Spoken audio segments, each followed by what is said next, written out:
Everybody relax. I'm here.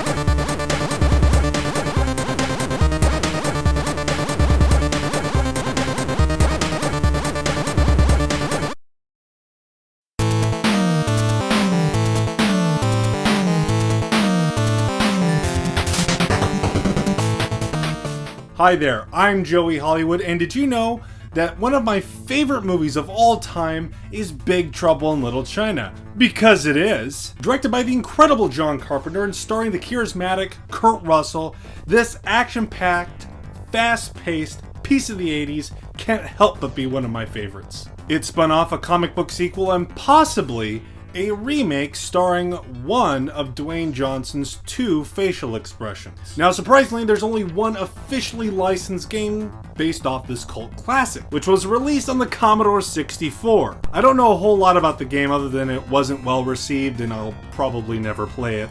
Wouldn't it be awesome if there was a classic NES title based off of Big Trouble in Little China? What if I told you there was? Well, you see, I'm not saying I've been everywhere or done everything, but I do know that this is a pretty amazing planet we live on here, and a man would have to be some kind of fool to think that someone hasn't made an NES hack of the classic Big Trouble in Little China. This little guy comes from Pacnsacdave, who makes a wide range of awesome NES games, from Freddy vs. Jason and Jason vs. Freddy, to a game based on James Cameron's Titanic.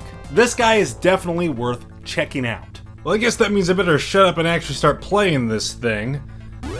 And I'll tell you what, right now, I was born ready to play it. Oh, ow.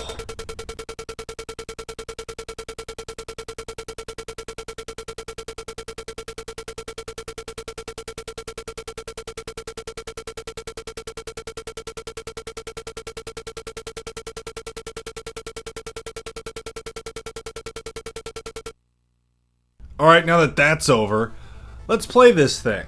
Now, some of you that are more well-versed in your NES titles might recognize this game. That's because this was originally Bad Dudes. In this first level, you are in what I can only imagine is Little China, battling ninjas left and right. The black ninjas are more of a nuisance than anything else, but let me tell you what, these red ninjas are so annoying. These little douchebags stand just out of reach and throw spears at you, and the moment you can get to them, they disappear. Now, the blue ninjas actually give you stuff when you punch them, but it's not until the later levels that they actually give you stuff you can actually use. And here's where you fight your first boss, who I think is Wind. And he is insanely hard. The only way I could actually end up beating him is by jumping up and down the platforms and sneaking punches in here and there. In the second level, you're fighting on top of the Pork Chop Express. Depending on the mood I was in, this was either the most fun level or it was the most irritating level. Because this level's pretty much timed, you can't fight the boss until the game wants you to fight the boss.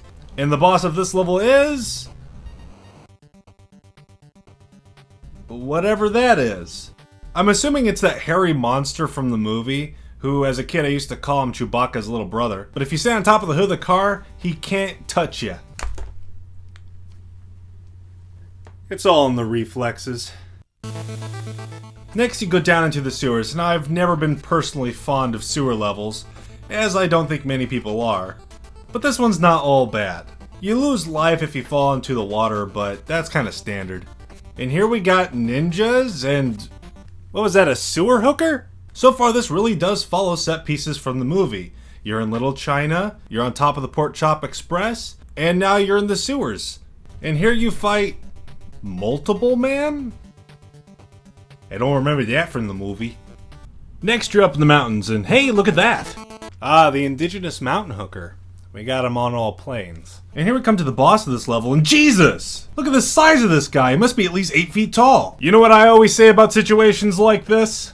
When some 8-foot tall maniac grabs your neck and puts your favorite head against the bathroom wall and looks you crooked right in the eye and says, "Have you paid your dues?" You just remember what old Joey Hollywood would say in a time like that. Have you paid your dues, Joe?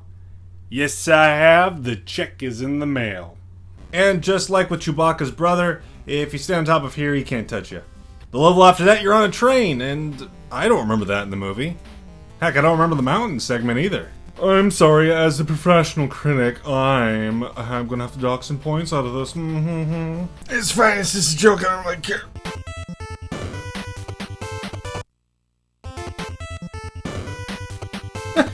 Did you see that? It's bad enough that I died, but just to add insult to injury, someone just off screen just throws a ton of ninja stars at me. Yeah, take that, douchebag.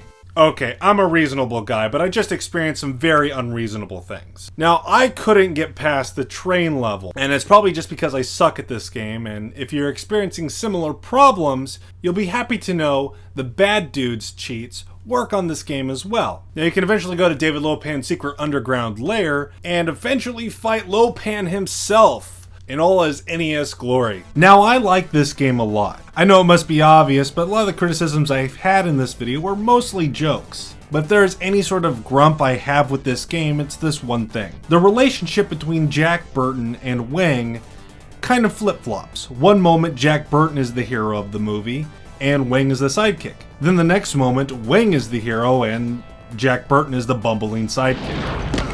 That was something that was in the script for Big Trouble in Little China since its infancy. I bring this up because in this game, you can only play as Jack Burton, even when you play in two-player mode. Personally, I wish the two-player mode featured both Jack Burton and Wang. It just seems only fitting in my opinion. But other than that, I really enjoy the hell out of this game. Now I better wrap up this review because sooner or later I just rub everybody the wrong way.